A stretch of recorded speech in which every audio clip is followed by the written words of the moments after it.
ಜಯ ಜಯ ಜಗತ್ರಾಣ ಜಗದೊಳಗೆ ಸೂತ್ರಾಣ ಅಖಿಲ ಗುಣಸದ್ಧಾಮ ಮಧ್ವನಾಮ. ಹರಿ ಓಂ ಶ್ರೀ ಗುರುಭ್ಯೋ ನಮಃ.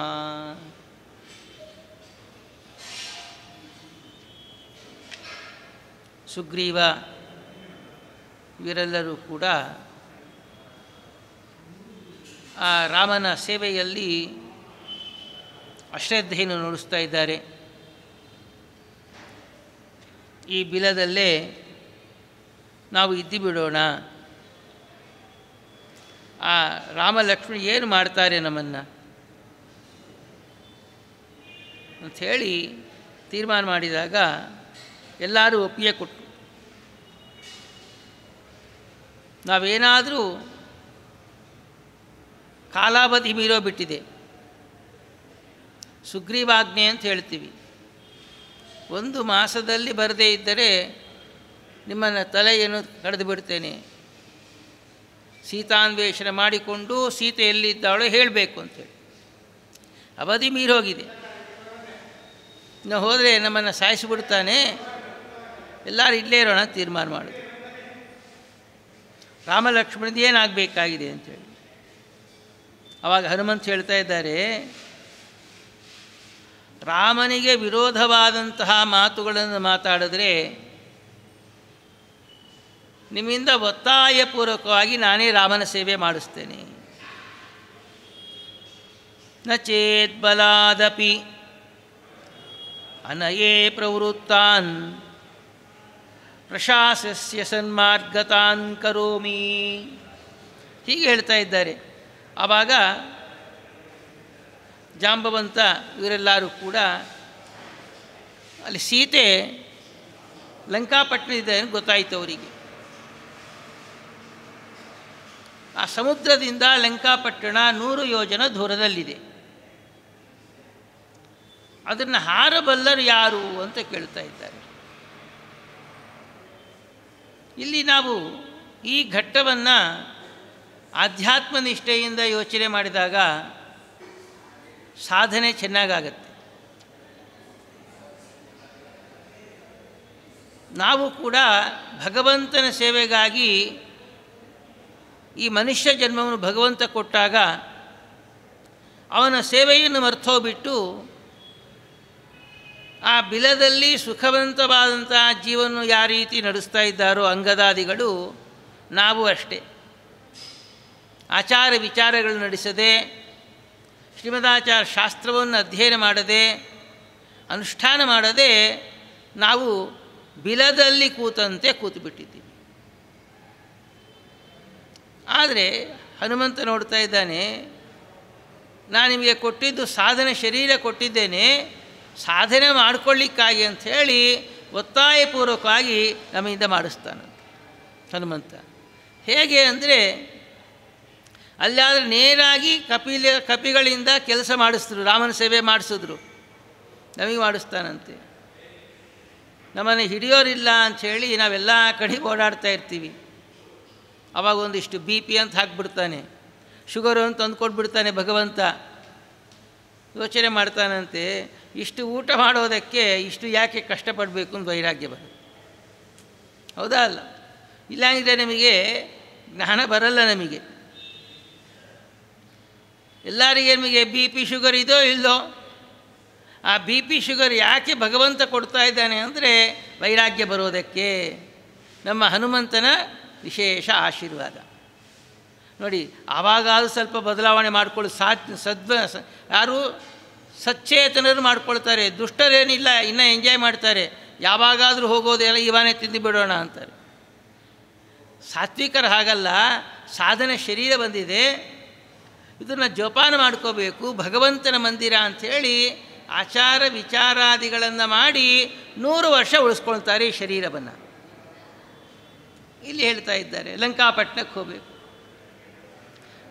ಎಲ್ಲರೂ ಹೇಳಿ ನಾನು 10 ಯೋಜನ ಹಾರಬಲ್ಲೆ, ಕೆಲವು ಹೇಳ್ತಾ ಇದ್ದಾರೆ 20 ಯೋಜನ, 30, 100, 90 ಯೋಜನ. ಜಾಂಬವಂತ 90 ಯೋಜನ ಹಾರಬಲ್ಲೆ ಅಂತ ಹೇಳ್ದ. ಒಬ್ಬೊಬ್ರು ಹೇಳೋಕ್ಕೆ ಅಂಗದ 100 ಯೋಜನ ಹಾರಬಲ್ಲೆ, ಆದರೆ ಹಿಂದೆ ತಿರುಗಿ ಬರ್ತೀನೋ ಇಲ್ಲೋ ಗೊತ್ತಿಲ್ಲ. ಮಧ್ಯದಲ್ಲಿ ಈ ಅಡಚಣೆ ಆದಾಗ, ಈ ದೈತ್ಯರ ಕಾಟ ಹೆಚ್ಚಾದಾಗ ಅವರನ್ನು ನಿಗ್ರಹ ಮಾಡಿ ಗಮ್ಯವನ್ನು ಮುಟ್ಟಿ ಬರ್ತೀನೋ ಇಲ್ಲೋ ಗೊತ್ತಿಲ್ಲ. ಸಂಶಯ ಬಂದರೂ ಕೂಡ ಏನು ಕೆಲಸ ಮಾಡಲಿಕ್ಕಾಗಲ್ಲ. ಎಲ್ಲರೂ ಹೇಳ್ತಾ ಇದ್ದಾರೆ, ನೀನೇ ಸಮರ್ಥನಾಗಿದ್ಯಾ ಹನುಮಂತ.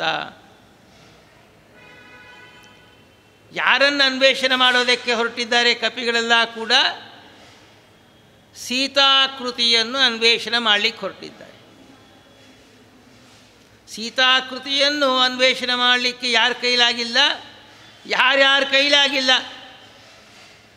ಯಾರ ಕೈಲಾಗತ್ತೆ ಅಂತ ತೀರ್ಮಾನ ಮಾಡೋದು? ಹನುಮಂತನಿಂದ ತೀರ್ಮಾನ ಆಗುತ್ತೆ. ಏನು ಹೌದಾ?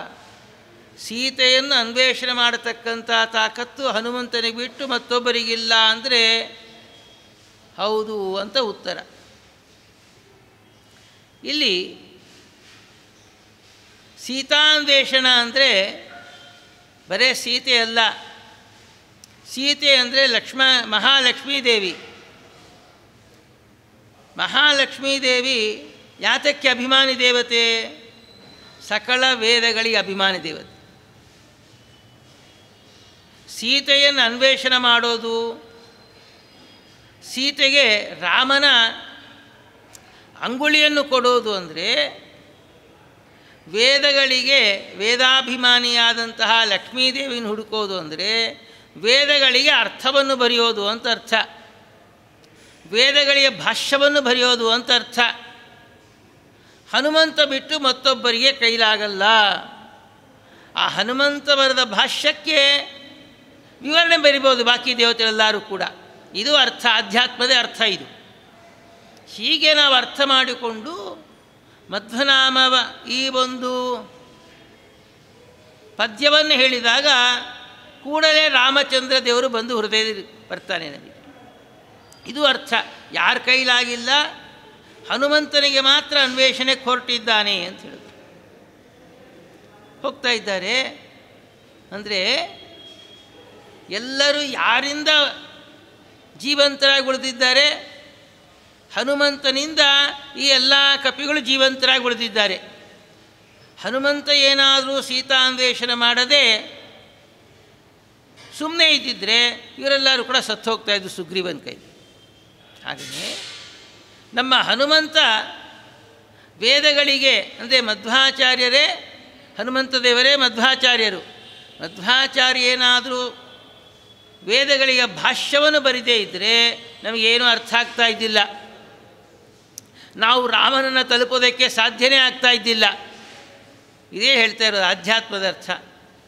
ಹನುಮಂತನ ಹಿಂಬಾಲಿಸಿದಾಗ ರಾಮನ ದರ್ಶನ, ಮಧ್ವಾಚಾರ್ಯರ ಭಾಷ್ಯಾದಿಗಳನ್ನು ನಾವು ನೋಡಿದಾಗ ಬಿಂಬರೂಪಿ ಭಗವಂತನ ದರ್ಶನ.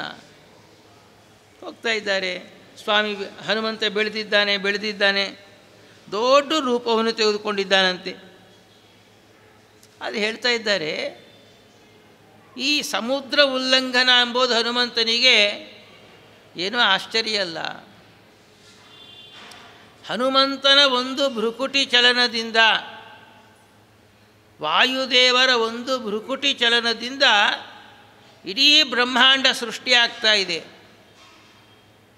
ಬ್ರಹ್ಮಾಂಡ ರಕ್ಷಿಸಲ್ಪಡ್ತಾ ಇದೆ, ಬ್ರಹ್ಮಾಂಡ ನಾಶ ಆಗ್ತಾ ಇದೆ. ಏನು? ಒಂದು ಭ್ರುಕುಟಿ ಚಲನದಿಂದ. ಸಾಭ್ರೋಷ್ಣಾಭೀಷು ಶುಭ್ರ ಪ್ರಭಮಭಯನಭೋ ಭೂರಿ ಭೂಭೃದ್ವಿಭೂತಿ ಭ್ರಾಜಿಷ್ಣುರ್ಭೂರುಭೂಣಾಂ ಭವನಮಪಿ ವಿಭೋ ಭೇದಿ ವಿಭ್ರೇ ಬಭೂವೆ ಏನ ಭ್ರೂ ವಿಭ್ರಮಃ ತೇ. ಇಂಥ ಹನುಮಂತ ದೇವರಿಗೆ ಈ ಸಮುದ್ರ ಉಲ್ಲಂಘನೆ ಎಂಬುದು ಏನೇನೂ ಅಲ್ಲ. ದೊಡ್ಡ ಆಕಾರವನ್ನು ತೆಗೆದುಕೊಂಡಿದ್ದಾರೆ, ಹಾರ್ತಾ ಇದ್ದಾರೆ. ಹಾರೋ ಕಾಲಕ್ಕೆ ಮೈನಾಕ ಅಂತೇಳಿ ಹಿಮವಂತನ ಮಗ, ಪಾರ್ವತೀದೇವಿಯರ ತಮ್ಮ, ಮೇಲಕ್ಕೆದ್ದು ಬಂದ ಸಮುದ್ರದಿಂದ. ಸಮುದ್ರ ರಾಜ ಹೇಳ್ತಾ ಇದ್ದಾನೆ, ಹೇ ಮೈನಾಕ, ಹನುಮಂತನಿಗೆ ವಿಶ್ರಾಂತಿ ತಗೊಳ್ಳಿಕ್ಕೆ ನೀನು ಸನ್ನದ್ಧನಾಗು, ಮೇಲಕ್ಕೆ ಹೋಗು ಅಂತ ಹೇಳ್ದ. ಯಾಕೆ ಅಂದರೆ ಆ ಸಾಗರ ಬಂದಿದ್ದೇ ಸಾಗರ ರಾಜರ ಮಕ್ಕಳಿಂದ. ಆ ಸಾಗರ ರಾಜರ ವಂಶದಲ್ಲಿ ಬಂದವನೇ ನಮ್ಮ ರಾಮಚಂದ್ರ ಪ್ರಭು. ಸಗರ ರಾಜರು, ಸಗರ ಅಂತ ಕೇಳಿರ್ತೀರಿ ನೀವು, ಸಗರ ಮಕ್ಕಳು, ಅವರಿಂದ ಸಾಗರ ಬಂತು. ಆ ಸಗರ ವಂಶದಲ್ಲಿ ಬಂದವನೇ ನಮ್ಮ ರಾಮಚಂದ್ರ. ಆ ರಾಮಚಂದ್ರನ ಕೆಲಸಕ್ಕಾಗಿ ಹನುಮಂತ ಸೀತಾನ್ವೇಷಣಕ್ಕೆ ಹೋಗ್ತಾ ಇದ್ದಾನೆ. ಅವನಿಗೆ ನಾವು ಉಪಚಾರ ಮಾಡಬೇಕಾಗಿರುವ ನಮ್ಮ ಕರ್ತವ್ಯ. ಸರಿ, ನಿನಗೇನೋ ಉಪಕಾರ ಆಯಿತು ಸಗರ ಮಕ್ಕಳಿಂದ, ನನಗೇನು ಉಪಕಾರ ಆಯಿತು ಅಂತ ಕೇಳಲಿಕ್ಕೆ ಹೋಗಬೇಡ. ನೀನು ಬಹಳ ದೊಡ್ಡ ಉಪಕಾರವನ್ನು ಪಡೆದಿದ್ಯಾ. ಹಿಂದೆ ಈ ಪರ್ವತಗಳಿಗೆಲ್ಲ ಕೂಡ ರೆಕ್ಕೆಗಳಿರ್ತಾಯಿತ್ತು. ಅವು ತಮ್ಮ ಮನಸ್ಸು ಬಂದಂತೆ ಹಾರಿ ಎಲ್ಲಿ ಸಿಕ್ಕ ಕೂತ್ಕೊಂಡ್ಬಿಡ್ತಾಯಿತ್ತು. ಒಂದು ಪರ್ವತ ಅಂದರೆ ಒಂದು 60-70 ಮೈಲ್ ಇರುತ್ತೆ. ಅಷ್ಟು ದೊಡ್ಡ ಪರ್ವತ ಎಲ್ಲ ಕೂತ್ಕೊಂಡ್ಬಿಟ್ರೆ ಆ ನಗರ ಹಳ್ಳಿ ಎಲ್ಲ ಏನಾಗಬೇಕು ಹೇಳ್ರಿ, ನಾಶ ಆಗೋಗ್ತಾಯಿತ್ತು. ಎಲ್ಲರೂ ಪ್ರಾರ್ಥನೆ ಮಾಡಿದಾಗ ಇಂದ್ರದೇವರು ಬಂದು ಎಲ್ಲ ಬೆಟ್ಟಗಳ ರೆಕ್ಕೆಗಳನ್ನು ತುಂಡು ಮಾಡಿಬಿಟ್ರು ತಮ್ಮ ವಜ್ರಾಯದಿಂದ. ಈ ಮೈನಾಕನ ರೆಕ್ಕೆಗಳು ಕೂಡ ತುಂಡು ಮಾಡೋದಕ್ಕೆ ಬರ್ತಾ ಇದ್ದಾನೆ ಇಂದ್ರ. ಹಾಗೆ ವಾಯುದೇವರ ಆಶ್ರಯ ಪಡೆದ್ರು. ಅವ ವಾಯುದೇವರು ಸಮುದ್ರದಲ್ಲಿ ಹಾಕ್ಬಿಟ್ರಿ ಮೈನಾಕನ್ನು. ಆ ವಾಯುವಿನ ಸುತನೇ ಯಾರು? ಹನುಮಂತ. ಮಗನಿಗೆ ನಾವು ಪ್ರೀತಿಯಿಂದ ಮಾತಾಡಿಸ್ಬಿಟ್ರೆ ಅಪ್ಪಂಗೆ ಖುಷಿಯಾಗತ್ತೆ, ಹೌದೋ ಅಲ್ಲೋ? ಹಾಗೆಯೇ ಈ ವಾಯುದೇವರಿಂದ ನಾನು ಉಪಕೃತನಾಗಿದ್ದೇನೆ. ಅವನ ಮಗನಿಗೆ ನಾನು ಉಪಚಾರ ಮಾಡಬೇಕಾಗಿರೋ ನನ್ನ ಕರ್ತವ್ಯ. ರಾಮಾಯಣ ಎಷ್ಟು ಚೆಂದ ಇದೆ ನೋಡಿ. ಯಾರಿಂದಾದರೂ ನಾವು ಏನಾದರೂ ಉಪಯೋಗ ಪಡೆದರೆ ಆ ಇಡೀ ವಂಶಕ್ಕೆ, ನಮ್ಮ ಇಡೀ ವಂಶ ಅವರಿಗೆ ನಾವು ಸೇವೆ ಮಾಡಬೇಕು, ನೆನಪು ಮಾಡಿಕೊಳ್ಳಬೇಕು. ಅವಕಾಶ ಸಿಕ್ಕಿದಾಗೆಲ್ಲ ಕೂಡ ಪ್ರತಿಯಾಗಿ ನಾವು ಏನಾದರೂ ಮಾಡಬೇಕಂತ. ನಾವೇನಿಲ್ಲ, ಇವಾಗ ಮಾಡಿರ್ತಾರೆ, ಇನ್ನೊಂದು 5 ವಿಷಯ ಮರೆತು ಹೋಗ್ಬಿಡ್ತೀವಿ, ಅವರಿಗೆ ದ್ರೋಹ ಮಾಡ್ತೀವಿ. ನಮ್ಮ ಧರ್ಮ ಬಹಳ ಅದ್ಭುತವಾಗಿದೆ. ಅದು ರಾಮಾಯಣ ಇದಲ್ಲ, ರಾಮಾಯಣವನ್ನು ನಮ್ಮ ಒಂದು ರಾಜ್ಯಾಂಗವನ್ನು ಮಾಡಬೇಕು. ರಾಜ್ಯಾಂಗವನ್ನು ಮಾಡಿದಾಗ ಯಾರೂ ಕೂಡ ಕಷ್ಟಪಡ್ತಾ ಇದ್ದಿಲ್ಲ. ಮನುಷ್ಯರೇ ಅಲ್ಲ, ಪ್ರಾಣಿಗಳು ಎಲ್ಲರೂ ಸುಖವಾಗಿರ್ತಾಯಿದ್ರು. ಅಂಥ ಒಂದು ಉನ್ನತವಾದಂತಹ ಗ್ರಂಥ ನಮ್ಮ ರಾಮಾಯಣ. ಹೇಳ್ತಾ ಇದ್ದಾರೆ, ಆ ಹನುಮಂತ ವಾಯುದೇವರ ವಂಶದಲ್ಲಿ ಹನುಮಂತ ಬಂದಿದ್ದಾನೆ, ಅವನಿಗೆ ಸೇವೆ ಮಾಡೋದು ನನ್ನ ಕರ್ತವ್ಯ ಅಂತೇಳಿ ಮೈನಾಕಿದ್ದು ಬಂದಿದ್ದ. ಸಮುದ್ರದಿಂದ ಮೇಲಕ್ಕೆ ಬಂದಿದ್ದಾನೆ. ಸ್ವಾಮಿ ಹನುಮಂತ, ಇಲ್ಲಿ ತಾವು ವಿಶ್ರಾಂತಿ ತಗೋಬೇಕು ಅಂತ ಪ್ರಾರ್ಥನೆ ಮಾಡ್ತಾ ಇದ್ದಾರೆ. ಹೇಳ್ತಾ ಇದ್ದಾನೆ ಹನುಮಂತ, ನನಗೆ ವಿಶ್ರಾಂತಿ ಯಾರಿಗೆ ಹೇಳ್ರಿ? ವಿಶ್ರಾಂತಿ ಆಯಾಸ ಆದರೆ ವಿಶ್ರಾಂತಿ, ನನಗೆ ಆಯಾಸವೇ ಇಲ್ಲ. ಯಾರಿಗೆ ಆಯಾಸ ಇಲ್ಲ ಅಂದರೆ ಕಲಿಯ ಪ್ರವೇಶ ಇಲ್ಲದಂಥವ್ರಿಗೆ ಆಯಾಸ ಇಲ್ಲ. ಹನುಮಂತನಿಗೆ ಕಲಿ ಪ್ರವೇಶವೇ ಇಲ್ಲ, ಅವ್ರಿಗೆ ಆಯಾಸ ಎಂಬೋ ಮಾತೇ ಇಲ್ಲ. ಹೇಳಿದ್ನಲ್ಲ, ಶಾಸ್ತ್ರ ಹೇಳ್ತಾ ಇದೆ, ಇಡೀ ಬ್ರಹ್ಮಾಂಡವನ್ನು ತಮ್ಮ ಭ್ರುಕುಟಿ ಚಲನದಿಂದ ಸೃಷ್ಟಿ ಸ್ಥಿತಿ ಸಂಹಾರ ಮಾಡತಕ್ಕಂಥವರಿಗೆ ಇದೇನು ಲೆಕ್ಕ, ಬೇಡ ಅಂತ ಹೇಳಿದ್ರು. ಮತ್ತೊಂದು ಏನಂದರೆ, ಹನುಮಂತ ಯಾರ ಸೇವೆಗಾಗಿ ಹೊರಟಿದ್ದಾರೆ? ರಾಮಚಂದ್ರ ಪ್ರಭುವಿನ ಸೇವೆ ಮಾಡಲಿಕ್ಕೆ ಹೊರಟಿದ್ದಾರೆ. ಭಗವಂತನ ಸೇವೆ, ತಂದೆ ತಾಯಿಗಳ ಸೇವೆ, ಹರಿವಾಯುಗಳ ಸೇವೆ ಮಾಡೋ ಕಾಲಕ್ಕೆ ನಮಗೆ ವಿಶ್ರಾಂತಿ ತಗೋಬಾರ್ದು. ಮುಂಚೆ ಅವ್ರ ಕಾರ್ಯ ಮುಗಿಸೋದೇ ದೊಡ್ಡ ನಮಗೆ ಯೋಗ. ರಾಮನ ಸೇವೆ ಮಾಡೋ ಕಾಲಕ್ಕೆ, ರಾಮನ ಕಾರ್ಯವನ್ನು ನಾವು ಮಾಡೋ ಕಾಲಕ್ಕೆ ವಿಶ್ರಾಂತಿ ತೊಗೊಂಡು ಮಾಡು. ವಿಶ್ರಾಂತಿ ಎಂಬುದೆಲ್ಲ ಕೂಡ ವ್ಯರ್ಥ. ನಾವೇನು ಮಾಡ್ತೀವಿ? ಒಂದು ಅರ್ಧ ಗಂಟೆ ಸಂಜೆ, ಒಂದು ಅರ್ಧ ಗಂಟೆ ವಿಶ್ರಾಂತಿ ಮತ್ತು ದೇವ್ರ ಪೂಜೆ. ಹೀಗೆ ಊಟ ಮಾಡಿದ್ರೂ ವಿಶ್ರಾಂತಿ ಬೇಕು, ಊಟ ಮಾಡದೇ ಇದ್ದರೂ ವಿಶ್ರಾಂತಿ ಬೇಕು. ಊಟ ಮೇಲಕ್ಕೆ ಭುಕ್ತಾಯಾಸ, ಊಟದ ಮುಂಚೆ ಸುಸ್ತು, ನಿದ್ದೆ. ಆದರೆ ನಮ್ಮ ಹನುಮಂತನಿಗೆ ಹೇಳ್ತಾ ಇದ್ದಾನಂತೆ, ರಾಮನ ಕಾರ್ಯಾರ್ಥಿಯ ಹೊರಟಿದ್ದೇನೆ, ನನಗೆ ವಿಶ್ರಾಂತಿ ಬೇಡ. ಅದಾದ ಮುಂದೆ ಸುರಸೆ ಬರ್ತಾ ಇದ್ದಾಳೆ. ಅಂದರೆ ನಾಗರಿಗೆಲ್ಲ ಕೂಡ ಜನನಿಯಾಗಿದ್ದಾಳೆ. ಆ ಹನುಮಂತನ ಬಲವನ್ನು ತಿಳಿದುಕೊಳ್ಳಬೇಕು ಅಂಥೇಳಿ ದೇವತೆಗಳಿಗೆ ಅಪೇಕ್ಷೆ ಆಯ್ತಂತೆ. ಹನುಮಂತನ ಒಂದು ಶಕ್ತಿ ಇಷ್ಟು ಅಂತ ಹೇಳಲಿಕ್ಕಾಗಲ್ಲ. ಆ ಸುರಸೆಗೆ ದೇವತೆ ಒಂದು ವರವನ್ನು ಕೊಟ್ಟಂತು ಅವರಿಗೆ. ನೋಡು, ನೀನು ಬಾಯಿ ತೆಗಿ, ನಿನ್ನ ಬಾಯಿಂದೇ ಲಂಕಾಪಟ್ಟಣಕ್ಕೆ ಹೋಗಬೇಕು ಅಂತ ಹೇಳಿದ್ರು. ಅದಕ್ಕೆ ಹೇಳ್ತಾ ಇದ್ದಾರೆ ಆಕೆ ಬಾಯಿ ತೆಗೆದಂತೆ, ಹನುಮಂತ ನೀನು ಹೋಗಬೇಕಾದ್ರೆ ನನ್ನ ಬಾಯಿಯಿಂದ ಒಳಗೋಗಿ ಮತ್ತು ಹೊರಗೆ ಬರಬೇಕು, ಅವ ಮಾತ್ರ ಲಂಕಾಪಟ್ಟಣಕ್ಕೆ ಹೋಗ್ಲಿಕ್ಕಾಗತ್ತೆ ಅಂತ ಹೇಳಿದ್ರಂತೆ. ಇಲ್ಲ, ನಾನು ರಾಮನ ಕೆಲಸಕ್ಕೆ ಹೋಗ್ತಾ ಇದ್ದೇನೆ, ಅಡ್ಡಿ ಮಾಡಬೇಡ ಅಂತ ಕೇಳಿದ್ರಂತೆ. ಇಲ್ಲ ಮಾಡಬೇಕು ಅಂತ ಕೇಳಿದ್ರು. ಆದರೆ ಆಕಿನ ಸಂಹಾರ ಮಾಡಿ ಹೋಗ್ಬೋದಾಗಿತ್ತಲ್ಲ ಹನುಮಂತ. ಅಂದರೆ ಆಕೆ ಭಗವಂತನ ಭಕ್ತಳು, ಸುರಸೆ ನಾಗದೇವತೆಗಳ ಜನನಿಯಾಗಿದ್ದಾಳೆ, ಅವಳನ್ನ ಸಂಹಾರ ಮಾಡಬಾರ್ದು ಅಂಥೇಳಿ ಹನುಮಂತ ಅವಳು 1 ಯೋಜನಷ್ಟು ಬಾಯಿ ತೆಗೆದು. ಹನುಮಂತ 20 ಯೋಜನ ಆದ. ಆ ಸುರಸೆ 40 ಯೋಜನಷ್ಟು ಬಾಯಿ ದೊಡ್ಡದು ಮಾಡಿದ್ಲು. ಹನುಮಂತ 80 ಯೋಜನಷ್ಟು ದೊಡ್ಡವನಾದ. 100 ಯೋಜನಷ್ಟು ಬಾಯಿ ತೆಗೆದ್ಲು ಅವಳು ಸುರಸೆ. ಹನುಮಂತ ಬೆಕ್ಕಿದ್ದಂಗೆ ಪುಟ್ಟದಾಗ ಹೋಗ್ಬಿಟ್ಟ, ಒಳಗೆ ಹೋಗಿ ಹೊರಗೆ ಬಂದ್ಬಿಟ್ಟ ಕ್ಷಣಾರ್ಧದಲ್ಲಿ. ನೋಡಿ, ಭಗವಂತನ ಭಕ್ತರನ್ನು, ಜ್ಞಾನಿಗಳನ್ನು, ನಮಗೆ ಬೇಕಾದವರನ್ನು ಮನಸ್ಸು ನೋಯಿಸದೇ ಕೆಲಸ ಮಾಡಿಕೊಂಡು ಹೋಗ್ಬೇಕಂತೆ ನಾವು. ಒಂದು ಏಟು ಹೊಡೆದಿದ್ರೆ ಸತ್ತೋಗ್ಬಿಡ್ತಾ ಇಲ್ಲ ಸುರಸೆ. ಆದರೂ ಕೂಡ ಇವಳು ಭಗವಂತನ ಭಕ್ತಳಾಗಿದ್ದಾಳೆ, ಇವರಿಗೆ ಹಿಂಸೆ ಕೊಡಬಾರ್ದು ಅಂಥೇಳಿ ಯುಕ್ತಿಯಿಂದ ಹೊರಗೆ ಬಂದಂತೆ.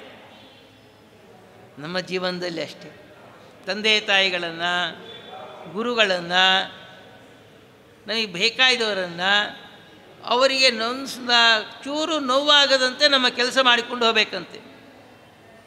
ಇದು ನಮ್ಮ ಹನುಮಂತನ ಕೊಟ್ಟಂತಹ ಸಂದೇಶ. ಅದಾದ ನಂತರದಲ್ಲಿ ಮುಂದೆ ಹೋಗ್ತಾ ಇದ್ದಾನೆ ಸ್ವಾಮಿ. ಸಿಂಹಿಕಾ ಅಂಥೇಳಿ ಅದೇನು, ಆ ಲಂಕಾಪಟ್ಟಣವೆಲ್ಲ ಕೂಡ ರಕ್ಷಣೆ ಮಾಡತಕ್ಕಂಥ ರಾಕ್ಷಸಿಯವಳು.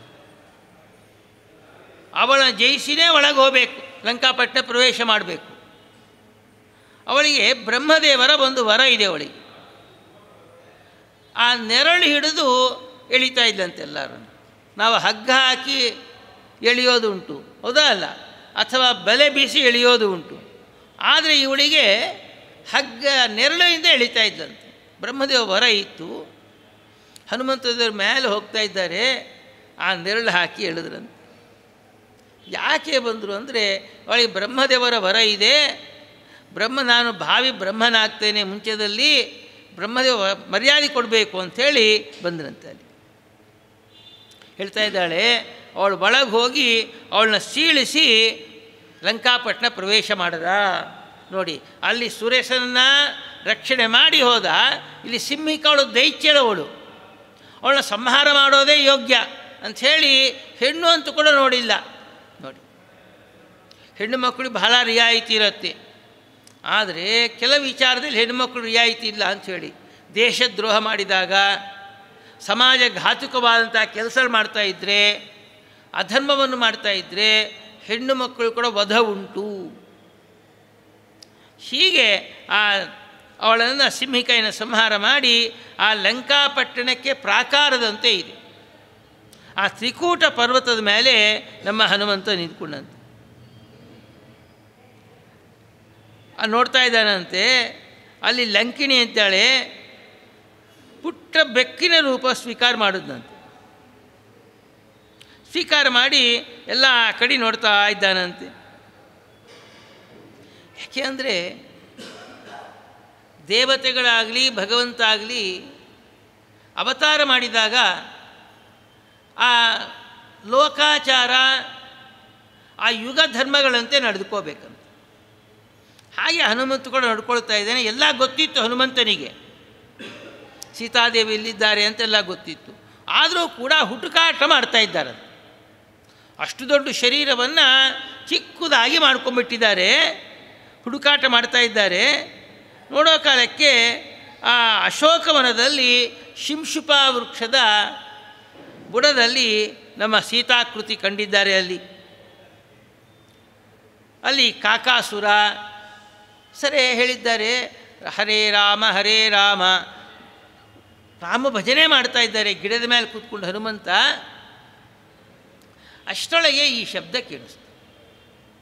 ಏನಪ್ಪ ಈ ದುಷ್ಟ ರಾಜ್ಯದಲ್ಲಿ ರಾಮ ಜಪ ಎಲ್ಲಿ ಮಾಡ್ತಾರೆ, ಯಾರು ಮಾಡ್ತಾರೆ ಅಂಥೇಳಿ ನೋಡ್ತಾ ಇದ್ದಾಳೆ.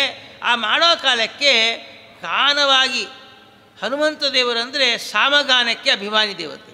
ಸಾಮವೇದ ಇದೆಲ್ಲ, ಆ ಸಾಮವೇದಕ್ಕೆ ಅಭಿಮಾನಿ ದೇವತೆ ಯಾರಂದರೆ ನಮ್ಮ ವಾಯುದೇವರು. ಗಾನ ಮಾಡ್ತಾ ಇದ್ದಾರೆ.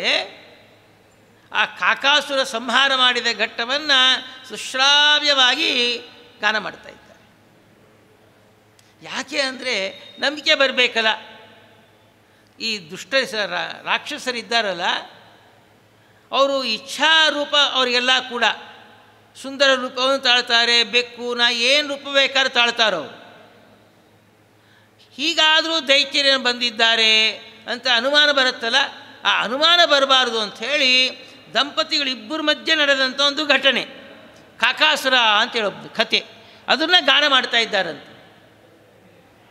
ಯಾರು ಅಂತ ನೋಡಿದಾಗ ದಿಢೀಲ್ ಅಂತ ಕೆಳಗಿಳಿದ್ದಾರೆ ನಮ್ಮ ಹನುಮಂತ ದೇವರು.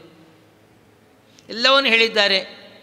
ಸ್ವಾಮಿ, ತಾಯಿ, ನಾನು ರಾಮನ ಬಂಟು, ರಾಮ ನಿಮಗೆ ಕೊಟ್ಟಿದ್ದಾನೆ ಅಂಥೇಳಿ ಅಂಗುಳಿಯನ್ನು ಕೊಟ್ಟಿದ್ದಾರೆ.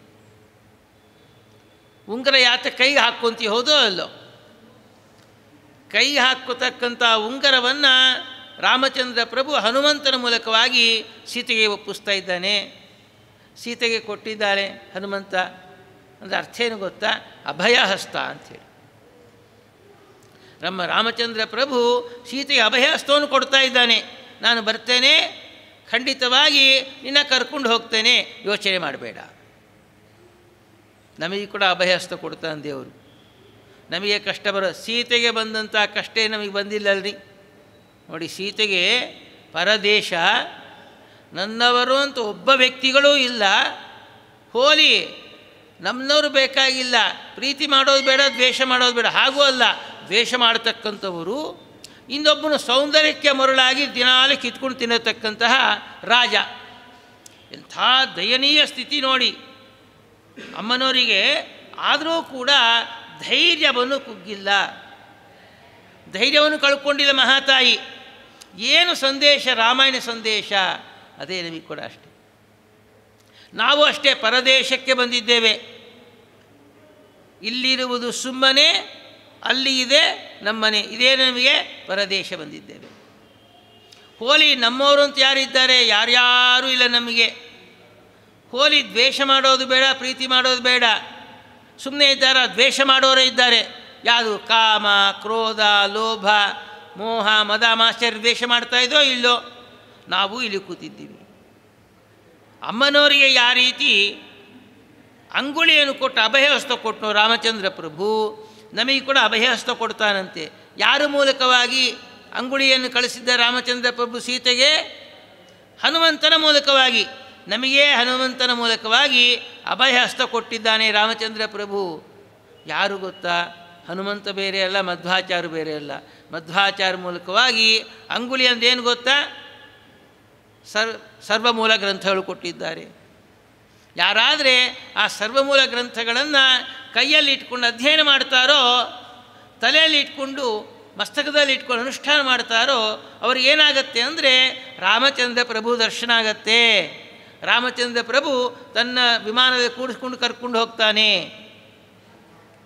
ಆಯಿತು, ಯಾಕೆ ಹೀಗೆ ಮಾಡ್ದ? ಯಾಕೆ ಹುಡುಕಾಟ ಮಾಡ್ದ ಹನುಮಂತ ಅಂದರೆ, ಈ ಕಲಿ ದುಷ್ಟರೆಲ್ಲ ಇದ್ದಾರಲ್ಲ, ಗೊತ್ತಾಗಬೇಕಂತವರಿಗೆ.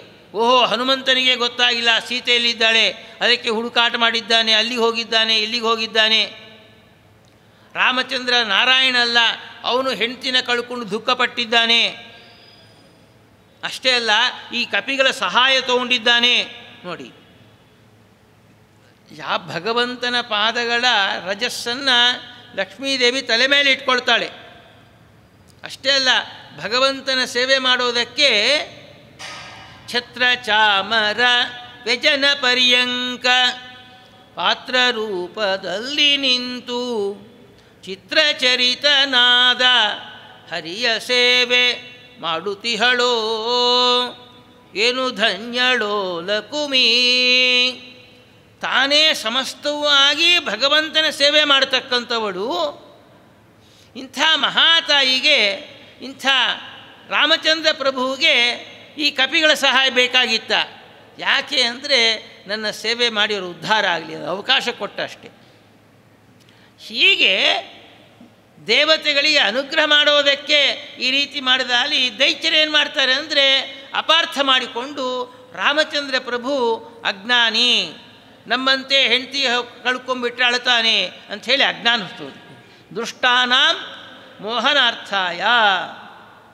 ಹೀಗೆ ಆ ಚೂಡಾಮಣಿಯನ್ನು ಮಹಾತಾಯಿ ಕೊಡ್ತಾ ಇದ್ದಾರೆ, ಸೀತಾಮ್ಮನವರು ಕೊಡ್ತಾ ಇದ್ದಾರೆ. ಅದು ತೊಗೊಂಡಿದ್ದಾನಂತೆ. ಎಲ್ಲ ಆಯಿತು, ಕೆಲಸ ಎಲ್ಲ ಆಯಿತು. ಈ ದುಷ್ಟನಿಗೆ ಬುದ್ಧಿ ಕಲಿಸ್ಬೇಕು. ಸುಮ್ಮನೆ ಇದೇ ಅಲ್ಲ ರಾಮನ ಕೆಲಸ ಅಂದರೆ. ಅಮ್ಮನವ್ರಿಗೆ ಇಷ್ಟು ದಿವಸ ಕಷ್ಟ ಕೊಟ್ಟಲ್ಲ ಅಮ್ಮನ ಆಕೃತಿಗೆ, ಸೀತಾಕೃತಿಗೆ. ನಮ್ಮ ರಾಮನ ಬಂಟು ಅಂದರೆ ಏನು ಗೊತ್ತಾಗಬೇಕು. ಇಂಥ ಒಂದು ಹೆಣ್ಣು ಮಗುವಿಗೆ, ಹೆಣ್ಣಿಗೆ ಹಿಂಸೆ ಕೊಟ್ಟರೆ ಅವನು ಯಾವ ಗತಿ ಬರುತ್ತೆ ಅಂಥೇಳಿ ಹನುಮಂತ ನೋಡಿಸ್ತಾ ಇದ್ದಾನಂತೆ. ಎಲ್ಲ ಕಡೆ ಹುಡುಕಾಡಿದ್ದಾನೆ, ಅಲ್ಲಲ್ಲಿ ಹೋಗ್ತಾ ಇದ್ದಾನಂತೆ. ಎಲ್ಲ ಕಡೆ ಲಂಕಾಪಟ್ಟಣದಲ್ಲಿ ಕೆಲವರೆಲ್ಲ ವಿವಸ್ತ್ರರಾಗಿ ಮಲಗಿದ್ದಾರೆ. ಎಲ್ಲರೂ ಕೂಡ ಆ ದೃಶ್ಯವನ್ನು ಕಂಡರೂ ಕೂಡ ಮನಸ್ಸಿನ ವಿಕಾರ ಏನೂ ಆಗಿಲ್ಲ. ಹೋಗಿ ಆ ಲಂಕಾಪಟ್ಟಣವೆಲ್ಲ ಕೂಡ ಧ್ವಂಸ ಮಾಡಿಬಿಟ್ಟಿದ್ದಾನೆ. ಅವನಿಗೆ ಅಶೋಕವನ ಇದಲ್ಲ, ಅದು ಬಹಳ ಇಷ್ಟ ಅಂತೆ ಅವನಿಗೆ, ಆ ರಾವಣಾಸುರನಿಗೆ. ಆ ವನವನ್ನೆಲ್ಲ ಧ್ವಂಸ ಮಾಡಿಬಿಟ್ಟಿದ್ದಾನೆ. ಕಪಿಗಳು ಹೇಳ್ತಾ ಇದ್ದಾರೆ, ರಾವಣ ನಿನಗೆ ಪ್ರಿಯವಾದಂತಹ ಅಶೋಕವನ ಒಂದು ಕಪಿ ಕೋತಿ ಧ್ವಂಸ ಮಾಡಿದೆ, ಅವನ ಕರ್ಕೊಂಬನ್ನಿ ಅಂತ ಹೇಳಿದ್ರು. ಎಲ್ಲ ಕಟ್ಟಿ ಹಾಕಿದ್ದಾರಂತೆ. ಅವನ್ನ ಕಟ್ಟಾಕೋದಕ್ಕೆ ನೋಡಿ 80 ಕೋಟಿ ಸೇನಾಪತಿಗಳಂತೆ. 80 ಕೋಟಿ ಸೈನಿಕರಲ್ಲ, ಸೇನಾಪತಿಗಳು. ಒಬ್ಬೊಬ್ಬರಿಗೆ 80,000 ಜನ ಸೈನ್ಯ ಅಂತೆ. 80 ಕೋಟಿ ಇಂಟು 80,000 ಲೆಕ್ಕ ಹಾಕ್ಕೊಳ್ಳಿ. ಅಷ್ಟು ಕರ್ಕೊಂಬಂದಿದ್ದಾರೆ. ಎಲ್ಲರನ್ನ ತುಳಿದು ಬಿಷ್ಟಾಗಿ ಬಿಡ್ತಾ ಇದ್ದಾನಂತೆ. ಕೆಲನ ಹೀಗೆ ಹೊಡಿತಾ ಇದ್ದಾನೆ, ಕಾಲಲ್ಲಿ ಹಾಕಿ ಜಜ್ಜಾಗಿ ಬಿಡ್ತಾ ಇದ್ದಾನೆ. ಹೀಗೆ ಅಲ್ಲಿರೋ 7 ಜನ ಮಂತ್ರಿ ಕುಮಾರರು ಬಂದಿದ್ದಾರೆ ಹನುಮಂತನ ಹಿಡಿಯೋದಕ್ಕೆ. ಅವರೆಲ್ಲರನ್ನ ಸಂಹಾರ ಮಾಡಿಬಿಟ್ಟಾರೆ. ಅಷ್ಟೇ ಅಲ್ಲ, 5 ಮಂದಿ ರುದ್ರದೇವರ ವರನ್ನು ಪಡೆದಂತಹ ಗರ್ವಿಷ್ಠರಾದಂತಹ ಯೂಪಾಕ್ಷ, ವಿರೂಪಾಕ್ಷ, ದುರ್ಧರ, ಭಾಸಕರ್ಣ, ಪ್ರಘಸ ಅಂತ ಬಂದಿದ್ದಾರಂತೆ. ಅವರೆಲ್ಲ ಕೂಡ ಹನುಮಂತ ಸಂಹಾರ ಮಾಡಿದ್ದಾನೆ. ಅಕ್ಷಯ್ ಕುಮಾರ ಬಂದಿದ್ದಾನಂತೆ. ಅವನು ಕೂಡ ಸಂಹಾರ ಮಾಡಿಸ್ತಾ ಇದ್ದಾನಂತೆ. ಎಲ್ಲ ಮಾಡಿ ಕಡೆಗೆ ಹೇಳ್ತಾ ಇದ್ದಾನೆ, ಆ ಲಕ್ಷ್ಮಣ ಕೊಲ್ಲಬೇಕು ಅಂತ ಹೋಗಿದ್ದಾನಂತೆ. ಆವಾಗ ಹನುಮಂತನನ್ನು ಬೇಕಂತ ಸಿಗಾಕೊಂಡಂತೆ. ಹೇಗಾದರೂ ನಾನು ರಾಮನನ್ನು ನೋಡಬೇಕಂತ ಮನಸ್ಸಲ್ಲಿ, ರಾವಣಾಸುರನ ನೋಡಬೇಕಂತಿದೆ. ಕರ್ಕೊಂಡು ಹೋಗಿದ್ದಾರಂತೆ. ಆ ಕರ್ಕೊಂಡು ಹೋಗೋಷ್ಟೊತ್ತಿಗೆ ಬ್ರಹ್ಮಾಸ್ತ್ರವನ್ನು ಹಾಕಿದ್ದು, ನಾಗಾಸ್ತ್ರವನ್ನು ಬ್ರಹ್ಮಾಸ್ತ್ರ ಬಿಟ್ಟಿದ್ದಾರೆ, ಎಲ್ಲ ಸುತ್ಕೊಂಡ್ಬಿಟ್ಟಿದೆ. ಯಾವಾಗ ಬ್ರಹ್ಮಾಸ್ತ್ರ ಹಾಕ್ಬಿಟ್ರು, ಈ ಬಾಕಿ ದೈತ್ಯರೆಲ್ಲ ಕೂಡ ಹಗ್ಗ ಹಾಕಿ ಸುತ್ತಾಕ್ಬಿಟ್ರು. ಯಾವಾಗಾರ ಹಗ್ಗ ಹಾಕಿ ಸುತ್ತಾಕ್ಬಿಟ್ರು, ಈ ಬ್ರಹ್ಮಾಸ್ತ್ರಕ್ಕೆ ಅವಮಾನ ಆಯಿತು, ಹೊಟ್ಟೋಗ್ಬಿಟ್ರು ಅಲ್ಲಿಂದ. ಹೀಗಂಬೋಷ್ಟೊತ್ತಿಗೆ ಎಲ್ಲ ತುಂಡು ತುಂಡಾಗೋಯ್ತು. ಆ ರಾವಣಾಸುರ ಮುಂದೆ ನಿಲ್ಲಿಸ್ತಾ ಇದ್ದಾರೆ. ಯಾರು ನೀನು ಅಂತ ಕೇಳಿದ್ದಾನಂತೆ. ಹೇಳ್ತಾ ಇದ್ದಾನೆ, ನಾನು ರಾಮನ ಬಂಟು, ಸೀತಾಮ್ಮನ ಕರ್ಕೊಂಡು ಹೋಲಿಗೆ ಬಂದಿದ್ದೇನೆ. ನೋಡು, ಸೀತಾದೇವಿಯನ್ನು ಬಿಟ್ಟರೆ ನೀ ಬದುಕೊಳ್ತೀಯ, ಇದಾಗಿ ಸತ್ತೋಗ್ತೀಯ ಅಂತ ಹೇಳಿದ್ರು. ಆವಾಗ ವಿಭೀಷಣ ಹೇಳ್ತಾ ಇದ್ದಾನೆ, ಇವನ ಸಂಹಾರ ಮಾಡಿ ಅಂತ ಹೇಳ್ದ ರಾವಣಾಸುರ. ವಿಭೀಷಣ ಹೇಳ್ತಾ ಇದ್ದಾನೆ, ಅಣ್ಣ ಇವನ ಸಂಹಾರ ಮಾಡಬಾರ್ದು, ದೂತನಾಗಿ ಬಂದಿದ್ದಾನೆ. ದೂತನ ಸಂಹಾರ ಮಾಡತಕ್ಕಂಥದ್ದು ರಾಜನೀತಿ ಅಲ್ಲ, ಅದು ಸರಿಯಾದಂತಹ ಪ್ರಕ್ರಿಯೆ ಅಲ್ಲ. ಸಂಹಾರ ಮಾಡಬೇಡ ಅಂಥೇಳಿ ಸಿಟ್ಟು ಬಂದಂತೆ. ಸುಮ್ಮನೆ ಇರೋ ನೀನು ಅಂಥೇಳಿ ಹೋಲಿ ಬೆಂಕಿ ಬಾಲಕ್ಕೆ ಬೆಂಕಿ ಹಚ್ಚಿರಿ ಅಂತ ಹೇಳಿದ್ನಂತೆ. ಆ ಊರಲ್ಲಿರ್ತಕ್ಕಂಥ ಬಟ್ಟೆ ಎಲ್ಲ ತಂದರು, ಚೆನ್ನಾಗಿ ಎಣ್ಣೆಯಲ್ಲಿ ಅದ್ದಿ ಬೆಂಕಿ ಹಚ್ಚಿದ್ದಾರಂತೆ. ಏನು ಬೇಕಾದ್ರೂ ಮಾಡಿಕೊಳ್ಳಿ ಅಂತ ಕೂತಿದ್ದಂತೆ ನಮ್ಮ ಹನುಮಂತ. ಅದೇ ಬೆಂಕಿಯಿಂದ ಲಂಕಾಪಟ್ಟೆಲ್ಲ ಸುಟ್ಟು ಬೂದಿ ಮಾಡಿಬಿಟ್ಟ. ಇಷ್ಟು ವಿಚಾರವನ್ನು ಈ ಒಂದು ಪದ್ಯದಲ್ಲಿ ಹೇಳ್ತಾ ಇದ್ದಾರೆ. ಯಾರು? ನಮ್ಮ ವಾದಿರಾಜರು. ಇಷ್ಟು ನೋಡಿ, ಎಷ್ಟು ದೊಡ್ಡ ತರಣಿ ಸುತನನು ಕಾಯ್ದ ಶರದಿಯನು ನೆರೆದಾಟಿ ಧರಣಿ ಸುತೆಯಳ ಕಂಡು ಧನುಜರೊಡನೆ ಭರದಿರವನೆ ಮಾಡಿ ಗೆಲಿದು ದಿವ್ಯಾಸ್ತ್ರಗಳ ಉರುಹಿ ಲಂಕೆಯ ಬಂದ ಹನುಮಂತನು. ಇಷ್ಟು ಈ ಒಂದು ಪದ್ಯ ಹೇಳಬೇಕಾದ್ರೆ ನಾವು ಇಷ್ಟು ಹಿನ್ನೆಲೆ ನಾವು ಅಧ್ಯಯನ ಮಾಡಬೇಕು ರಾಮಾಯಣ ಭಾಗದಲ್ಲಿ. ಇದು ಹೇಳಿದಾಗ ಇಷ್ಟು ನಮಗೆ ಮನಸ್ಸಿಗೆ ಬಂದಾಗ ಅದು ಸಂದೇಶ ಏನು, ಆಧ್ಯಾತ್ಮದ ಅರ್ಥ ಏನು, ಪ್ರಾಣದೇವರು ಬ್ರಹ್ಮಾಂಡದಲ್ಲಿ ಏನು ಕಾರ್ಯ ಮಾಡಿದ್ದಾರೆ, ಪಿಂಡಾಂಡದಲ್ಲಿ ಏನು ಕಾರ್ಯ ಮಾಡಿದ್ದಾರೆ, ಇವು ನೆನಪು ಮಾಡಿಕೊಳ್ತಾ ಈ ಒಂದು ಪದ್ಯವನ್ನು ಹೇಳಿದಾಗ ಅದ್ಭುತವಾದಂತಹ ದುಷ್ಟರ ಒಂದು ಶಕ್ತಿದಲ್ಲ ನಮ್ಮ ಮೇಲೆ ಕೆಲಸ ಮಾಡೋದಿಲ್ಲ ಹೇಳಿ ಮತ್ತು ಹೇಳ್ತಾ ಇದ್ದಾರೆ. ಆ ಚೂಡಾಮಣಿ ತೊಗೊಂಡು ಬಂದಿದ್ದಾರೆ. ಹರಿಗೆ ಚೂಡಾಮಣಿಯ ನಿತ್ತು ಹರಿಗಳ ಕೂಡಿ ಶರದಿಯನು ಕಟ್ಟಿ ಬಲು ರಕ್ಕಸರನು ವರಸಿ ರಣದಲ್ಲಿ ದಶಶಿರನ ಹುಡಿಗಟ್ಟಿ ತಾಮೆರೆದ ಹನುಮಂತ ಬಲವಂತ ಧೀರ. ಚೂಡಾಮಣಿ ತಂದಿದ್ದಾರೆ. ಎಲ್ಲರಿಗೂ ಖುಷಿಯಾಯಿತು. ಹನುಮಂತ ಬಂದಿದ್ದಾನೆ, ಸಮುದ್ರ ಉಲ್ಲಂಘನ ಮಾಡಿ ರಂಕಾಪಟ್ಟಣ ಸುಟ್ಟಿ ಹಬ್ಬ ಮಾಡಿಕೊಳ್ತಾ ಇದ್ದಾರಂತೆಲ್ಲರೂ ಕೂಡ. ನಾವು ಜೀವಂತವಾಗಿ ಉಳಿದಿದ್ದೇವೆ. ಹನುಮಂತನ ನಂಬಿದ್ದಕ್ಕೆ ಇವರಿಗೆ ಹಬ್ಬ, ರಾವಣಾಸುರ ನಂಬಿದ್ದಕ್ಕೆ ಅವರಿಗೆ ದಹನ ಸಂಸ್ಕಾರ. ರಾವಣಾಸುರನ ಎಲ್ಲ ಇದ್ರ ಲಂಕಾಪಟ್ಟಣದಲ್ಲಿ ಅವ್ರು ದಹನ ಸಂಸ್ಕಾರ. ಅವನು ರಾವಣಾಸುರ ನಂಬಿದ್ರು, ಇಲ್ಲಿ ಹನುಮಂತ ನಂಬಿದ್ದಕ್ಕೆ ಹಬ್ಬ ಮಾಡಿಕೊಳ್ತಾ ಇದ್ದಾರಂತೆ ನೋಡಿ. ಹರಿಗೆ ಚೂಡಾಮಣಿಯ ನಿತ್ತು ಹರಿಗಳ ಕೂಡಿ ಶರದಿಯನು ಕಟ್ಟಿ ಬಲು ರಕ್ಕಸರನು. ಅವಾಗೆ ಅಶೋಕವನ ಧ್ವಂಸ ಮಾಡಿದ್ದಾನಂತೆ. ಸ್ವಾಮಿಗೆ ಆ ಚೂಡಾಮಣಿಯನ್ನು ಕೊಡ್ತಾ ಇದ್ದಾನೆ. ಆಯಿತು, ಚೂಡಾಮಣಿ ಕೊಡೋದು ಒಂದು ಅರ್ಥ ಏನಲ್ಲಿ? ಚೂಡಾಮಣಿ ಎಲ್ಲಿಟ್ಕೊಳ್ತಾರೆ ಹೇಳ್ರಿ? ತಲೆ ಮೇಲೆ ಇಟ್ಕೊಳ್ತಾರೆ. ಚೂಡಾಮಣಿ ಯಾರು ಕೊಟ್ಟರು ಹನುಮಂತನಿಗೆ? ಸೀತಾಮ್ಮನವರು ಕೊಟ್ಟರು. ಅದು ಆ ಚೂಡಾಮಣಿಯನ್ನು ರಾಮನ ಪಾದದ ಮುಂದೆ ಇಟ್ಟರು ಹನುಮಂತ ದೇವರು. ಅಂದರೆ ಅರ್ಥ ಏನು ಗೊತ್ತಾ? ರಾಮಚಂದ್ರ ಪ್ರಭು ಸೀತಾಮ್ಮನವರಿಗೆ ಅಭಯಹಸ್ತ ಕೊಟ್ಟರು. ಯಾವಾಗಾದ್ರೆ ಅಭಯಹಸ್ತ ಕೊಟ್ಟರು, ಅಮ್ಮನವ್ರು ಏನು ಮಾಡಿದ್ರು? ಚೂಡಾಮಣಿಯನ್ನು ಕೊಟ್ಟು ತನ್ನ ತಲೆಯನ್ನು ರಾಮನ ಪಾದಕ್ಕೆ ಸಮರ್ಪಣೆ ಮಾಡಿದ್ರು. ನಾವು ಪ್ರತಿನಿತ್ಯ ಭಗವಂತನಿಗೆ ಚೂಡಾಮಣಿ ಕೊಡೋದ್ರ ಅರ್ಥ ಏನು? ತಲೆ ಬಾಗಿ ನಮಸ್ಕಾರ ಮಾಡಬೇಕು. ತಲೆ ಬಾಗಿ ನಮಸ್ಕಾರ ಮಾಡೋದು 108 ನಮಸ್ಕಾರ ಹಾಕೋದಂತಲ್ಲ. ಜ್ಞಾನದಿಂದ ತಲೆ ಭಾರ ಆಗಬೇಕು. ಯಾವಾಗಾದರೆ ಜ್ಞಾನ ಹೆಚ್ಚಾಗತ್ತೋ ಭಗವಂತನ ಸ್ಮರಣೆ ಬಂದಾಗ ತಾನಾಗೇ ತಲೆ ಬಗ್ಗತ್ತೆ ಭಗವಂತನ ಪಾದಕ್ಕೆ. ಯಾವಾಗಾದರೆ ಈ ತಲೆಗೆ ಜ್ಞಾನ ಇರೋದಿಲ್ಲೋ ಭಗವಂತ ಬಂದು ನಿಂತ್ಕೊಂಡ್ರೂ ಕೂಡ ನಮಸ್ಕಾರ ಮಾಡಲ್ಲ. ರಾವಣಾಸುರ ಇದ್ದಾನಲ್ಲ, 10 ತಲೆ ಅವನಿಗೆ. ಆದರೂ ಕೂಡ ರಾಮ ಬಂದರೆ ನಮಸ್ಕಾರ ಮಾಡಿಲ್ಲ. ಯಾಕೆ? ಆ ತಲೆಯಲ್ಲಿ ಬರೇ ಬುರುಡೆ, ಏನೇನಿಲ್ಲ ಅವನಿಗೆ. ನೋಡಿ, ತಲೆ ಭಾರ ಆಗೋದಂದರೆ 10 ತಲೆ ಇರೋದಂತ ಅರ್ಥ ಅಲ್ಲ. ಜ್ಞಾನದಿಂದ ಭಾರ ಆಗಬೇಕು ನಮ್ಮ ತಲೆ. ತಲೆ ಬಾಗೋದಂದ್ರೇನು? ಬರೇ ನಮಸ್ಕಾರ ಹಾಕೋದು ಅಂತ ಅರ್ಥ ಅಲ್ಲ. ಶ್ರೀಮದಾಚಾರ್ಯ ಶಾಸ್ತ್ರವನ್ನು ಅಧ್ಯಯನ ಮಾಡಿ, ಭಾರತ, ಭಾಗವತ, ರಾಮಾಯಣ ಇತ್ಯಾದಿ ಗ್ರಂಥ ಅಧ್ಯಯನ ಮಾಡಿ ಆ ಜ್ಞಾನವನ್ನು ಇಟ್ಟುಕೊಂಡಾಗ ಬರೇ ಭಗವಂತನಿಗೆ ತಲೆ ಬಾಗಲ್ಲ. ಭಗವಂತನ ಭಕ್ತರು ಬಂದರೂ ಕೂಡ ಅವರು ಪಾದಕ್ಕೆ ನಮ್ಮ ತಲೆ ಮುಟ್ಟಿಸಿ ನಮಸ್ಕಾರ ಮಾಡ್ತೀವಿ. ಹೌದಾ ಅಲ್ಲೋ? ಇದು ಆಗೋದಕ್ಕೆ ಇದು ದ್ಯೋತಕ. ಚೂಡಾಮಣಿಯನ್ನು ರಾಮನ ಪಾದದ ಮುಂದೆ ಇಟ್ಟರು ಅಂದರೆ ಇದು ಅರ್ಥ. ನಾವು ಅಷ್ಟೇ, ನಮ್ಮ ತಲೆಯನ್ನು ಎಲ್ಲಿಡಬೇಕು?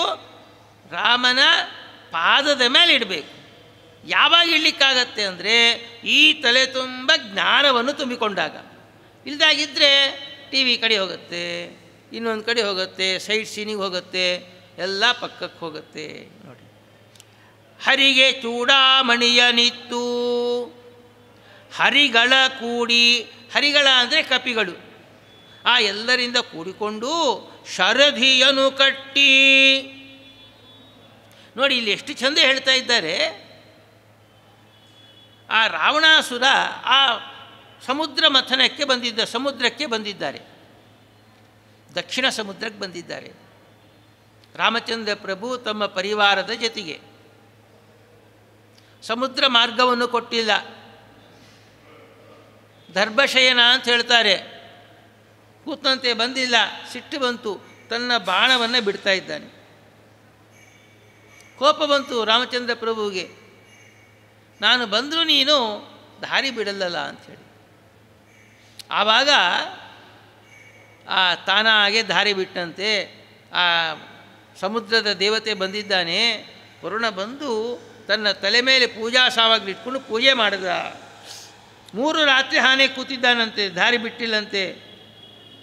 ಆವಾಗ ಹೇಳ್ತಾ ಇದ್ದಾನೆ, ಅವ ಬಂದು ಸಾಗರದಲ್ಲಿ ಮಾರ್ಗ ಕೊಟ್ಟನಂತೆ. ಸರಿ, ಒಂದು ಸಲ ರಾಮಚಂದ್ರ ಪ್ರಭು ಬಾಣವನ್ನು ಸಂಧಾನ ಮಾಡಿದ್ದಾನಂದರೆ ಅದು ಗುರಿಯನ್ನು ಮುಟ್ಟಲಿಕ್ಕೇ ಬೇಕು. ರಾಮನ ಬಾಣಕ್ಕೆ ಗುರಿ ಯಾವುದು ಹೇಳ್ರಿ? ದೇವತೆಗಳಲ್ಲ, ದೈತ್ಯರೇ, ಹೌದಾ ಅಲ್ಲ? ಇನ್ನೊಂದು, ರಾಮ ಬಾಣ ಬಿಟ್ಟ ಅಂತ ಹೇಳ್ತಾರೆ. ರಾಮ ಬಾಣ ಬಿಟ್ಟಾಗ ಯಾವತ್ತೂ ಕೂಡ ಗುರಿ ತಪ್ಪಿದ್ದೇ ಇಲ್ಲ, ಲಕ್ಷ್ಯವನ್ನೇ ಛೇದನ ಮಾಡ್ತಾ ಇದೆ. ಆ ರಾಮನ ಬಾಣಕ್ಕೆ ಅಭಿಮಾನಿ ದೇವತೆ ಯಾರು? ವಾಯುದೇವರು. ವಾಯುದೇವರಷ್ಟೇ ಗುರಿಯನ್ನು ಮುಟ್ತಾರೆ. ಕರ್ಣಾಂತಮಾನೀಯ ಗುಣಗ್ರಹೀತ್ರ ರಾಮೇಣ ಮುಕ್ತೋ ರಣಕೋ ವಿದೇನ. ಅದೇನು ರಾಮನ ಬಾಣ ಅಂದರೆ ಹನುಮಂತ ದೇವರು. ಗೊತ್ತಾಯ್ತಾ? ಆ ಬಾಣವನ್ನು ಬಿಟ್ಟಿದ್ದಾರೆ. ಆ ಸಮುದ್ರದಲ್ಲಿ ಅಂತ್ಯಜ ಅಂಥೇಳಿ ದೈತ್ಯರ ಒಂದು ಗುಂಪೇ ಇತ್ತದು. ಅದ್ರ ಮೇಲೆ ಬಾಣ ಬಿಟ್ಟಂತೆ, ಅವರೆಲ್ಲ ಸತ್ತು ಹೋಗ್ಬಿಟ್ರು. ನೋಡಿ, ರಾಮ ಎಲ್ಲಿ ಹೆಜ್ಜೆ ಹಾಕಿದ್ರೆ ಅಲ್ಲಿ ದುಷ್ಟರ ಸಂಹಾರ, ಶಿಷ್ಟರ ರಕ್ಷಣೆ ಆಗ್ತಾ ಇದೆ. ಬಂದಿದ್ದಾನಂತೆ ಸ್ವಾಮಿಯಲ್ಲಿ ಆ ಸೇತುವನ್ನು ಕಟ್ತಾ ಇದ್ದಾರೆ. ಏನು ಅರ್ಥ ಇಲ್ಲಿ? ಸೇತುವನ್ನು ಕಟ್ಟುವುದೊಂದು ಅರ್ಥ. ಯಾಕೆ ವರುಣ ಈ ರೀತಿ ಮಾಡದ? ಏನು ಸಂದೇಶ ಗೊತ್ತಾ? ಹನುಮಂತ ಯಾವತ್ತೂ ರಾಮನಲ್ಲಿ ಸಂಶಯಪಟ್ಟಿಲ್ಲ, ಬಾಕಿ ದೇವತೆಗಳು ರಾಮನಲ್ಲಿ ಸಂಶಯಪಟ್ಟರು. ತಾನಾಗೇ ಮಾರ್ಗ ಬಿಡಬೇಕಾಗಿತ್ತು. ಅವರಿಗೆಲ್ಲ ಕೂಡ ಏನು ಅಂದರೆ ರಾಮ ಮನುಷ್ಯ ಅಂತೇಳಿ. ಮನುಷ್ಯರಿಗೆ ಮರ್ಯಾದೆ ಕೊಡ್ತಾರೋ ದೇವತೆಗಳು ಮರ್ಯಾದೆ ಕೊಡ್ತಾರೋ? ದೇವತೆ ಮರ್ಯಾದೆ ಕೊಡ್ತಾರೆ. ಇವನು ಏನು ಮಾರ್ಗ ಬಿಡೋದು ಅಂತ ಅರ್ಥ. ಅಂದ್ರೇನು? ಅಷ್ಟರೊಳಗೆ ಅನ್ಯಥಾ ಜ್ಞಾನ ಇತ್ತು. ಶಾಸ್ತ್ರ ಹೇಳ್ತಾ ಇದೆ, ವೇದಗಳು, ವಾಯುದೇವರಿಗೆ ಅನ್ಯಥಾ ಜ್ಞಾನ ಅಂಬೋದು ಇಲ್ಲೇ ಇಲ್ಲ ಅಂಥೇಳಿ. ಯಾವ ಕಾಲದಲ್ಲಿ ಇಲ್ಲ ಅಂಥೇಳಿ. ಆ ವಾಯುದೇವರು ಬಿಟ್ಟು ಬಾಕಿ ದೇವತೆಗಳಿದೆ ನೋಡ್ರಿ, ಅವರೆಲ್ಲರಿಗೂ ಕೂಡ ಒಮ್ಮೆ ಯಾವಾಗೋ ಬರುತ್ತೆ ಅಷ್ಟೇ. ಇಡೀ ಒಂದು 5-6 ಸೆಕೆಂಡು ಅಂತ ಹೇಳಲಿಕ್ಕಾಗಲ್ಲ, ಆವಾಗ ಬರುತ್ತೆ, ಹೊಟ್ಟೋಗ್ಬಿಡತ್ತೆ. ಅದು ನೋಡಿಸೋದಕ್ಕೆ ಹೇಳ್ತಾ ಇದ್ದಾರೆ. ಈ ವೇದಗಳ ಮಾತನ್ನು ದೃಷ್ಟಾಂತಪೂರ್ವಕವಾಗಿ ರಾಮಾಯಣದ ನೋಡಿಸಿಕೊಡ್ತಾ ಇದ್ದಾರೆ. ಆ ದೇವತೆಗಳು ಕೂಡ ಭಗವಂತನ ಬಗ್ಗೆ ಅನ್ಯಥಾ ಜ್ಞಾನ ಬರುತ್ತೆ ಒಮ್ಮೆ. ಆದರೆ ವಾಯುದೇವರಿಗೆ ಒಮ್ಮೆ ಕೂಡ ಅನ್ಯಥಾ ಜ್ಞಾನ ಬರಲ್ಲ. ಹೀಗಿರೋ ಕಾಲಕ್ಕೆ ವಿಭೀಷಣ ಬಂದಿದ್ದಾನೆ. ಆ ದುರಾಡಳಿತವಾದಂತಹ ರಾವಣಾಸುರ ರಾಜ್ಯದಲ್ಲಿ ನಾ ಇರಲ್ಲ ಅಂತ ಹೇಳಿದ. ಆ ವಿಭೀಷಣ ಯಾರು? ರಾವಣಾಸುರನ ತಮ್ಮ, ಏಕೋದರರು ಅಂತ ಹೇಳ್ತೀವಿ, ಒಬ್ಬ ತಾಯಿ ಮಕ್ಕಳು ಅಂಥೇಳಿ. ಆ ದುಷ್ಟ ಬಂದಿದ್ದಾರೆ. ಅವಾಗ ಎಲ್ಲರೂ ವಿರೋಧ ಮಾಡ್ತಾ ಇದ್ದಾರೆ. ಜಾಂಬವಂತ, ಸುಗ್ರೀವ, ಅಂಗದ, ತಾರ ಎಲ್ಲ ಕೂಡ. ರಾಮಚಂದ್ರ ಪ್ರಭು ಬೇಡ, ಇವನು ಶತ್ರು ಪಕ್ಷದವನಾಗಿದ್ದಾನೆ, ಇವನ್ನ ಸೇರಿಸಿಕೊಂಡ್ರೆ ನಮಗೆ ತೊಂದರೆ ಆಗತ್ತೆ, ನಿನಗೆ ತೊಂದರೆ ಆಗತ್ತೆ ಅಂತ ಹೇಳಿದ್ರು. ನೋಡಿ, ಅಲ್ಲಿ ಕೂಡ ಈ ಶಾಖಾ ಮೃಗಾದಿ ಭಾವೇನ ಅಂತ ಹೇಳ್ತಾರೆ. ಈ ಕಪಿಗಳು, ಗಿಡಗಳು ಎಲ್ಲ ಕೂಡ ಯಾರು ಅಂದರೆ ಸಾಮಾನ್ಯರಲ್ಲ. ರಾಮನ ಒಂದು ಒಡನಾಟ ಬರಬೇಕಾದ್ರೆ ದೇವತೆಗಳೇ ಆಗಿರಬೇಕಲ್ಲಿ. ಇವರೆಲ್ಲ ದೇವತೆಗಳಾಗಿದ್ದರು. ಇವರೆಲ್ಲರೂ ಕೂಡ ವಿಭೀಷಣ ರಾಮನ ಒಂದು ಅನುಗ್ರಹಕ್ಕೆ ಬಂದಾಗ ಬೇಡ ಅಂತ ಹೇಳ್ತಾರೆ. ಯಾಕೆ ಅಂದರೆ ರಾಮ ನಿನಗೆ ತೊಂದರೆ ಆಗತ್ತೆ, ಇವನು ರಾವಣಾಸುರನ ತಮ್ಮ ಅಂತೇಳಿ ನೋಡಿ, ಅಲ್ಲಿ ಅನ್ಯಥಾಜ್ಞಾನ ಬಂತು ಎಲ್ಲ ದೇವತೆಗಳಿಗೆ. ಏನು ಅನ್ಯಥಾಜ್ಞಾನ ಅಂದರೆ ಇವನಿಂದ ತೊಂದರೆ ಅಂಥೇಳಿ. ರಾಮನ ಹೆಸರು ಹೇಳಿದ್ರೆ ಮತ್ತೆ ತೊಂದರೆ ಪರಿಹಾರ ಆಗತ್ತೆ. ಅಂಥ ರಾಮನಿಗೆ ಯಾರಿಂದ ತೊಂದರೆ ಆಗತ್ತೆ ನೋಡಿ. ವೇದಗಳೇನು ಹೇಳ್ತಾ ಇದೆ, ಬ್ರಹ್ಮ ವಾಯು ಸರಸ್ವತಿ ಭಾರತೀ ದೇವಿಯರಿಗೆ ಯಾವ ಕಾಲದಲ್ಲಿ ಕೂಡ ಅನ್ಯಥಾಜ್ಞಾನ ಬರಲ್ಲ ಅಂತ ಹೇಳ್ತಾ ಇದ್ದಾರೆ. ಬಾಕಿ ದೇವತೆಗಳಿಗೆ ಆವಾಗ ಬರುತ್ತೆ ಅಂತ ಹೇಳಿದ್ರು. ಅದು ಇಲ್ಲಿ ನೋಡಿಸ್ಕೊಡ್ತಾ ಇದ್ದಾರೆ. ಹನುಮಂತ ಇದ್ರಲ್ಲಿ ಹನುಮಂತ ಏನು ಮಾಡಬೇಕು ಅಂತ ಕೇಳಿದ್ರು ಅವ್ರನ್ನ. ಸ್ವಾಮಿ ಸೇರಿಸ್ಕೊಂಡು ಅಂತ ಹೇಳಿದ್ರು. ಹನುಮಂತನಿಗೆ ಯಾಕೆ ಅಂದರೆ, ಸ್ವಾಮಿ ಎಲ್ಲ ವಿಘ್ನ ಪರಿಹಾರ ಮಾಡತಕ್ಕಂತಹ ವಿಘ್ನನಾಯಕ ನೀನು, ಎಲ್ಲ ಕಷ್ಟ ಪರಿಹಾರ ಮಾಡತಕ್ಕಂತಹ ಜಗದೊಡೆಯ ನೀನು. ಈ ಜುಜುಬಿ ಇವರಿಂದ ಏನಾಗತ್ತೆ ನಿನಗೆ, ನನಗೆ ಇವರಿಂದ ನಿನಗೇನಾಗಲ್ಲ, ಸೇರಿಸ್ಕೊ ಅಂತ ಹೇಳಿದ್ರಂತೆ. ಅಷ್ಟೇ ಅಲ್ಲ, ಇವನು ನಿನ್ನ ಭಕ್ತನಾಗಿದ್ದಾನೆ. ವಿಭೀಷಣ ಇದ್ದಾನಲ್ಲ, ಮಹಾ ದೊಡ್ಡ ಭಕ್ತನಾಗಿದ್ದಾನೆ. ಭಕ್ತರನ್ನು ನೀ ಅನುಗ್ರಹ ಮಾಡ್ತಕ್ಕಂಥದ್ದು ನಿನ್ನ ಪಣ ತೊಟ್ಟಿದ್ಯಾ, ನೀನು ನಿಸ್ಸಂಕೋಚವಾಗಿ ಸೇರಿಸಿಕೊಳ್ಳಬಹುದು ಸ್ವಾಮಿ ಅಂತ ಹೇಳಿದಂತೆ. ನೋಡಿ, ವೇದದ ಮಾತನ್ನು ಪುರಾಣಾದಿಗಳು ದೃಷ್ಟಾಂತಪೂರ್ವಕ ನಿರೂಪಣೆ ಮಾಡಿಕೊಡ್ತಾ ಇದೆ. ಆವಾಗ ಸೇರಿಸ್ಕೊಂಡಂತೆ ಎಲ್ಲರೂ ಬೇಡ ಅಂತ ಇದ್ದಾರೆ.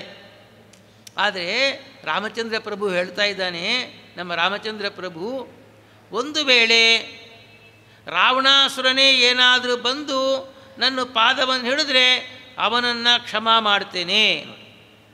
ಇದು ನಮ್ಮ ರಾಮಚಂದ್ರ ಪ್ರಭು.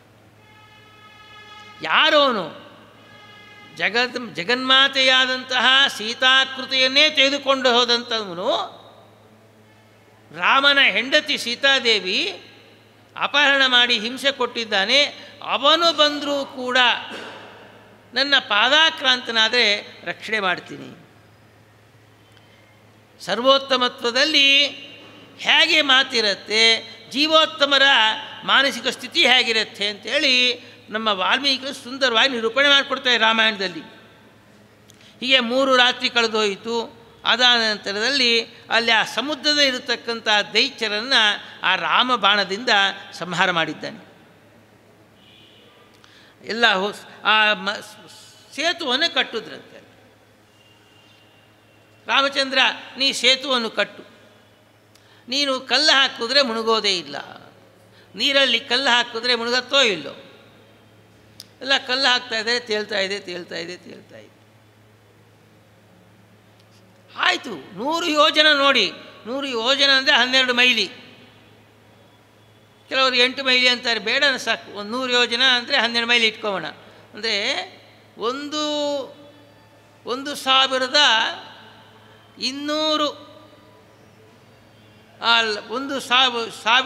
ಯೋಜನ ಅಂದರೆ ಆ 1200 ಮೈಲಿಯನ್ನು ಸಮುದ್ರದಲ್ಲಿ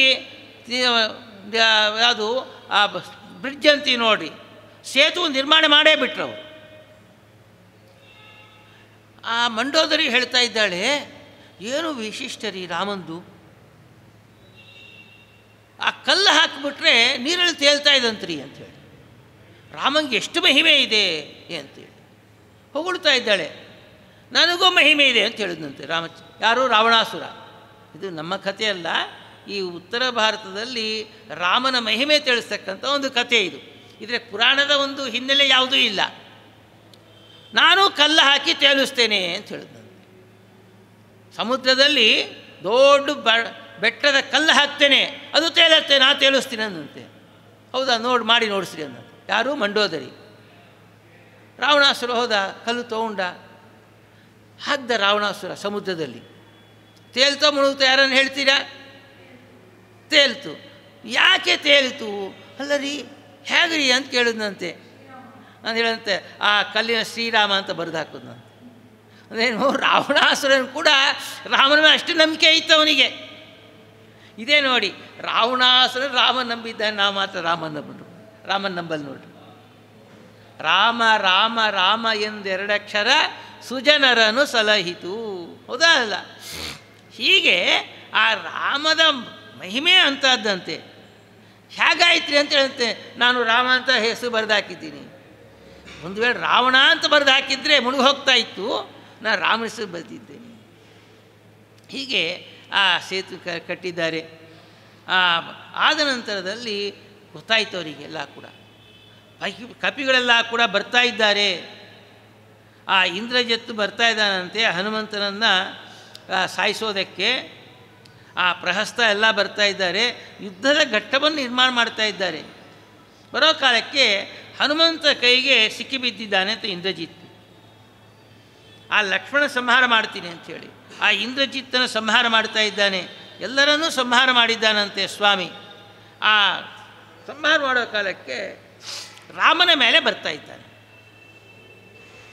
ಆ ರಾಮನ ಮೇಲೆ ನುಗ್ಗಿ ಬರ್ತಾ ಇದ್ದಾನಂತೆ. ಆ ಲಕ್ಷ್ಮಣ ತಡೆಗಟ್ತಾ ಇದ್ದಾನೆ.